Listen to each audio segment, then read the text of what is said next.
News this morning, monoclonal antibody treatments are making a comeback in our area after the state closed down the sites where you can get the treatments. To know that people are going around breaking stuff, that's ridiculous. And local parks trashed on the Treasure Coast. It's not the first time either. Why county officials say adding more surveillance cameras to catch the criminals just isn't an option. And tracking some rain that's moving across parts of the area this morning. I've got a closer look at where else we could see some storms later today. You're watching CBS 12 News This Morning.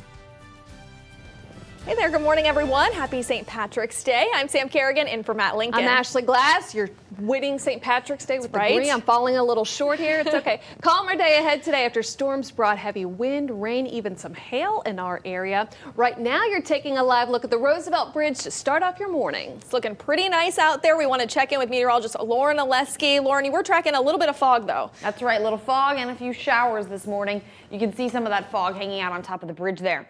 Showers right now extend from Belle Glade northeast through Martin County right near Hobe Sound.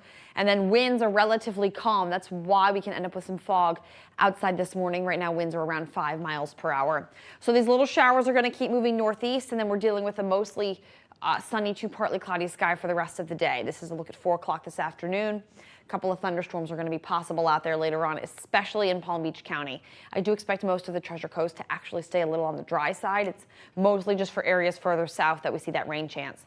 Staying dry overnight, and as we head into your Friday morning, still not looking too bad. Nice and warm today, temperatures in the low to mid 80s. We'll see the same thing tomorrow, and a mostly sunny sky for your Friday. This is 1:30 tomorrow afternoon. Overall, we're in great shape out there. Sam, Ashley.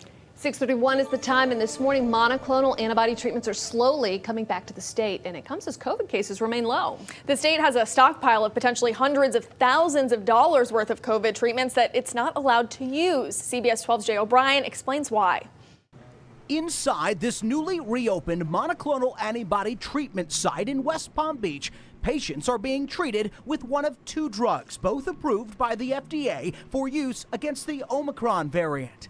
But before this clinic closed down in January, it was giving patients a different monoclonal antibody drug called Regeneron and another made by the company Eli Lilly. The clinic and others across the state suddenly closed when the FDA said those 2 drugs weren't effective against the Omicron variant. We had appointments for thousands of patients. Dr. Kenneth Shepke, deputy director of the Florida Department of Health, says the state has about 50,000 doses of those drugs now sitting on ice, unable to be used. Each dose costs the federal government between $1,000 to $2,000. There were so many more patients that could have benefited from this treatment. Shepke and Governor Ron DeSantis wanted to keep distributing those treatments. This was a rash decision, saying there was anecdotal evidence those drugs did work in Omicron patients, something the White House at the time flatly denied. These treatments, the ones that they are fighting over, that the governor is fighting over, do not work against Omicron, and they have side effects. It was very evident. And Florida infectious disease specialist Dr. Leslie Diaz says she stopped using the treatments because it was clear they didn't work. People were coming into the hospital, flocking in, having failed the monoclonal treatments of Regeneron. But the state of Florida is still smoldering over drugs they didn't get to use that officials believe could have saved lives and are now untouchable. We've got all these doses sitting in cold storage. We can't send back, and we don't really want to destroy. That was our Jay O'Brien reporting. Now, those drugs on ice will eventually expire. Now, the clinic mentioned at Westgate Park in West Palm Beach is using the 2 different kinds of monoclonal antibodies that everyone agrees do work against Omicron. But right now, the clinic is having a hard time getting the word out that it's back open. So if you or someone you know has COVID, you can make an appointment or just walk in for treatment. We have all the information you need right now on our website. Just head to cbs12.com. It's 6:34 this morning. The governor's defending the state surgeon general's recommendation that healthy kids should not get the COVID vaccine. He says this is just the latest instance of Florida paving the way during the pandemic, that more states will follow suit. what he's doing is he's leading on this, and I think his view, and I agree with it, is the burden of proof is on the people that say you should get a 5-year-old kid vaccinated for COVID. The governor says kids are at incredibly low risk of getting the virus, and those who do get it usually have mild symptoms. Centers for Disease Control Prevention recommends kids 5 and older get the shot. Right now, the vaccine's not available for kids under 5. And right now, experts are keeping an eye on a new COVID subvariant that's spreading quickly overseas. BA2 is believed to be at least 30% more infectious than Omicron, but not necessarily more severe. Right now, it's making up nearly a quarter of all new infections in the U.S. We have some new details this morning. A judge ruled former football player from Palm Beach County, Travis Rudolph, can't use the stand your ground defense in his murder trial. Rudolph is charged with first-degree murder and attempted murder in connection with a Lake Park shooting from last year. Rudolph says he started shooting to protect himself and his family when a group of men attacked them. But a judge sided with prosecutors who say the group was retreating when Rudolph went back into his home, grabbed his rifle, and started shooting at them as they drove away. He now faces life in prison if convicted. Trial date's not been set. 6:35 right now, and this morning we are hearing the frantic 911 calls made last week when several West Point cadets overdosed on fentanyl-laced cocaine while vacationing near Fort Lauderdale. This audio was obtained by our news partners at the Sun Sentinel. Take a listen. Tell me exactly what happened. We took some coke and we're not getting good responses right now. Okay, someone took coke, and what's happening to him? People are passing out. How many 3 people passed out. Well, this incident is sparking the debate over whether fentanyl test strips should be legalized so drug users can check for dangerous substances. State lawmakers debated decriminalizing the strips during this last legislative session, but nothing came out of it. Every single day I talk to a family, every single day I talk to a parent, every single day I talk to someone who is being affected daily in their lives. So this is something that is one of the most pervasive health issues in the country.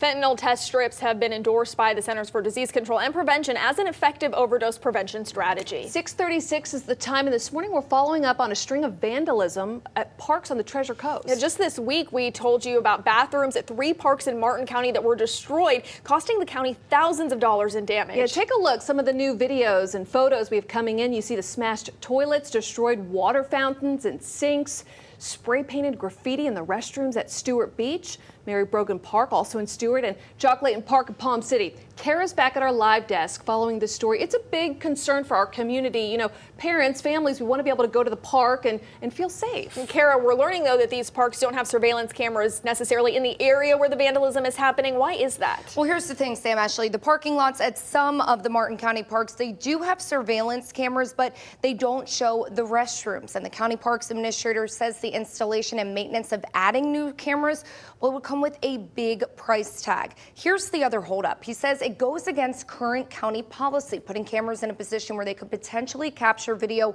of people around changing areas or in the bathroom, raising concerns about invasion of privacy. So the county really in a tough spot right now when it comes to finding a way to put an end to what really is these pointless acts of vandalism.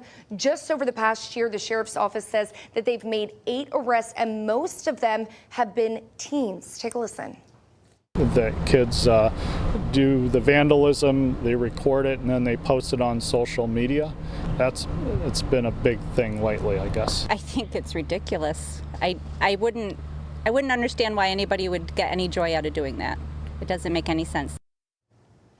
According to the county parks administrator, since January of last year, there have been 71 cases of vandalism and graffiti at parks in Martin County, causing about $60,000 in damage. And get this, the damage from the incidents that just happened last weekend alone, around $7,500. All of that is property loss that eventually will get covered using taxpayer dollars. Sam, Ashley.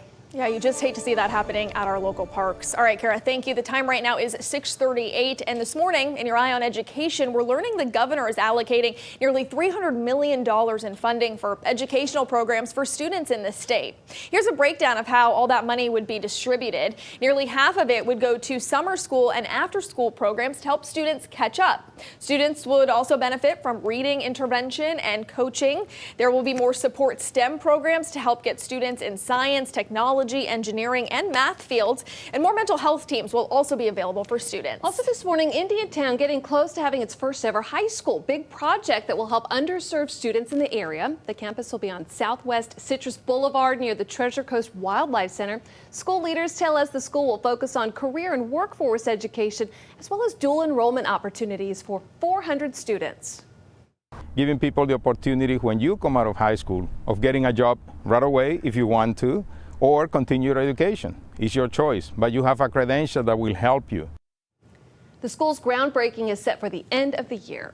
Time right now is 6:40, and coming up on CBS 12 News this morning, lawmakers failed to support a bill that would require all state courthouses to have a space for women to nurse. So ahead, we're hearing from a local lawmaker telling us why these spaces are necessary and what she's doing to try to bring this bill back.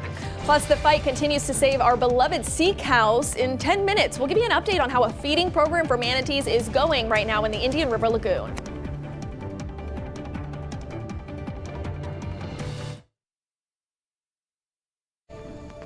Welcome back, everyone. We want to bring you more on this developing story this morning. A bill that passed through the state Senate but didn't have time to make its way through the House would have made being a new mom easier for anyone who has to go inside a Florida courthouse. See, the bill would require all state courthouses to have a space for women to nurse. Our Madeline Montgomery live in Palm Beach Gardens this morning. Maddie spoke with the senator who's behind this bill. She says these spaces are necessary, something, any new mom can certainly attest to. So in most larger or newer courthouses, this isn't really a problem, but in all of our courthouses throughout the state, this just isn't a thing that they have. And so it's really important for mamas to have a space to go and have privacy to pump or breastfeed their baby. And that's why Senator Lori Berman from Boynton Beach, who is a lawyer and a mother herself, came up with this bill. It would require all courthouses from county to appeals to have lactation rooms, and those spaces could be used by everyone from attorneys to jurors. The Florida Association of Women Lawyers worked with Senator Berman on this bill because many knew the issues that come with returning from maternity leave and not having adequate resources to continue breastfeeding their baby. I heard a story from a woman who told me she had to go into a restroom and sit on a toilet and pump. I mean, that's just absurd. We need to have a better system. The bill passed the Senate with no one voting against it, but by the time it made its way to the House, the regular legislative session was wrapping up, and sadly, it died. Berman hopes to file this again next legislative session if she is reelected. Reporting live in Palm Beach Gardens, Madeline Montgomery, CBS 12 News. Senator Berman's a mother herself. She gets it. You can't have women, holed up in a bathroom stall trying to feed their babies. So, Maddie, we're going to stay on top of this one. Sam, over to you. Time right now is 6:45, and this morning we're getting new video of a powerful 7.3 magnitude earthquake off the coast of Japan. Take a look at this. This is inside of a room. You can see the clock, the TV, the picture frames hanging on the wall there, all shaking during the quake. We know at least 2 people died and nearly 100 people were hurt. You certainly get, a precise sense of what's going on from that video. This quake also knocked out power, Lauren, to more than 2 million people in Tokyo and surrounding areas. Terrifying. Just really scary to see. Yeah, really powerful earthquake there. Well, look at radar for us right now. A line of showers extends from Belglade northeast off the coast of Martin County right now. Looking live from the airport camera, looking off towards the west. Skies are dry. We're jumping into your marine forecast for today. It's going to be warm out there. We've got a south wind at 5 to 10 knots. The waves are breaking between 1 and 2 feet. High tide just before 8:30 this morning. We're going to hit low tide around 2:30 this afternoon. Out near Lake Okeechobee, skies are partly cloudy. We've got smooth waters out there with a west-northwest wind at 5 to 10 knots. Overall, we're not in bad shape across the area for us today. Our high temperatures are going towards the low to mid-80s. We will be a few degrees warmer further inland, closer to the 80-degree mark along the immediate coastline. We stay warm again tomorrow. Now, the rain that we have across the area now is going to continue to move off towards the northeast, and then our skies are partly cloudy to mostly clear for the rest of the day. This is 4:30 later on. We could still see a few isolated thunderstorms outside, especially in Palm Beach County later on. But Treasure Coast, I do expect most of you to stay dry for the day today. The highest rain chance is south, where that front boundary is stalled. We're staying in the low to mid 80s for the rest of the week and through the weekend, and could get a little drier for the beginning of next week. Sam, Ashley? Well, so far so good out on our roads this morning. If you're heading out here in Fort Pierce, I-95 and the Turnpike right there near that Okeechobee Road exit, looks like everything is running smoothly. Traffic Tracker 12 is also keeping an eye on our drive in Palm Beach County right now. This is a look for you as we make our way east along Blue Heron Boulevard in Riviera Beach. We are not tracking any issues out there this morning. It is now 6:47, and this morning wildlife officials are optimistic that a feeding program for starving manatees in the Indian River Lagoon has provided some relief for the sea cows as the cold water season nears an end. But feeding lettuce to manatees might be needed again next winter because of the amount of seagrass in the lagoon. Wildlife officials say a decision will come after a review of what worked and what didn't. And we're not going to solve the seagrass issues in Indian River Lagoon over the course of this summer. So we will have to see, but it feels likely that we may have to do this again. Wildlife officials made the decision to provide lettuce after more than 1,000 manatees died last year. Many of the deaths were due to starvation because of declining seagrass. The pace of deaths, though, has slowed slightly this year. 6:48 right now. We're keeping an eye on family. And right now there's a new TikTok trend authorities in Central Florida are warning us about. They're tweeting about it, so we all know. It's called the Orbeez Challenge. It encourages kids to shoot at strangers and each other. Orbeez is a brand of water beads, and people are using them to shoot from splatter ball guns. Deputies in Volusia County near Orlando shared these videos, several cases they're investigating. One is a drive-by Orbeez shooting at a woman pushing a child in a stroller. Another involves an Orbeez shooting of an Amazon driver. And then this one here, a car crash involving several kids shooting pellets at each other. Right now, we've not heard of any of these incidents, thankfully, in South Florida. Definitely something to keep an eye on. Parents, warn your kids. This is dangerous. Stay away from these challenges. Yeah, so dangerous. Time right now is 6:49, and this morning we're learning Instagram is rolling out parental controls in an effort to keep children safe. This comes months after a whistleblower raised concerns about the platform's impacts on young users, especially on teenage girls. Parents can now see how much time their kids spend on Instagram and can also set limits. They can also see and limit which accounts their kids follow and who follows their kids as well. Parents, though, do not have access to direct messages. Well, at 6:49 this morning, we have an eye on money. Federal Reserve is taking action to try and bring inflation under control, something we've all been dealing with. The Fed is increasing interest rates by 0.25% for the first time in years. So here's what it means for you and your wallet. When it comes to credit cards, experts say prepare to see your annual percentage rate go up. Also, home loans will be impacted. Both long-term fixed and adjustable mortgage rates could climb. Finally, some private loans with variable rate could also be impacted. So experts say if you're thinking about it, now might be the time to look into refinancing. 6:50 right now. Don't go anywhere. Everything you need to know to start your day is next. Coming up, a multi-million-dollar settlement reached in the Parkland school shooting. Your morning rush is coming up in 3 minutes. Thursday. Yeah, it is the morning rush. Kara Duffy starts us off. Negotiations between Ukraine and Russia continue this morning, with both sides suggesting progress is being made, but on the ground, Ukrainian civilians have been the target of brutal shelling. Speaking to Congress, Ukrainian President Volodymyr Zelensky calling on President Joe Biden to do more to support his country's fight against Russia. The Ukrainian leader said a no-fly zone is needed in order to stop the carnage. Right now, experts are keeping an eye on a new COVID subvariant that's spreading quickly overseas. BA2 is believed to be at least 30% more infectious than Omicron, but not necessarily more severe. Right now, it's making up nearly a quarter of all new infections in the U.S. A judge ruled former football player from Palm Beach County, Travis Rudolph, can't use a stand-your-ground defense in his murder trial. Rudolph is charged with first-degree murder and attempted murder in connection with the Lake Park shooting from last year. He now faces life in prison if convicted, and a trial date hasn't been set yet.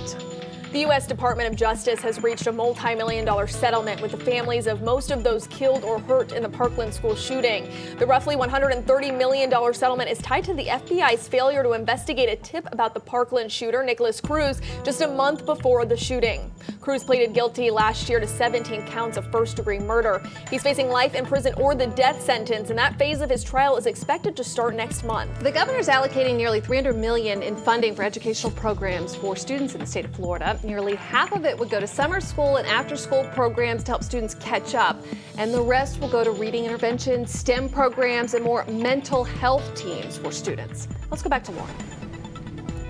Ashley, thanks. We'll take a live look outside for us right now. Skies mostly clear to start us off. Sun getting closer to the horizon. I am still watching a line of rain that extends from Belle Glade northeast towards Hobe Sound on the coast of Martin County there. Heavy downpours also hanging out off the coastline right now. 70 degrees currently in Okeechobee and in Indiantown. We're at 73 in West Palm and Boynton Beach, 71 in Boca, 70 up in Fort Pierce and Port St. Lucie. We'll see clouds continuing to pass by, moving through our morning. We are at about 78 degrees by 11 o'clock, so of course warming nicely out there. We then are partly cloudy through the afternoon. Once all this rain moves off the coastline, we could see a storm or two again later today, but most of the activity, should any of it pop up, will be concentrated further south in Palm Beach County, closer to where that front boundary will be stalled for the day. We stay partly cloudy overnight and then again as we head into the day Friday. No threat for severe storms today, just kind of that general thunderstorm risk. Low to mid 80s for the afternoon, nice and warm and nice and humid as well.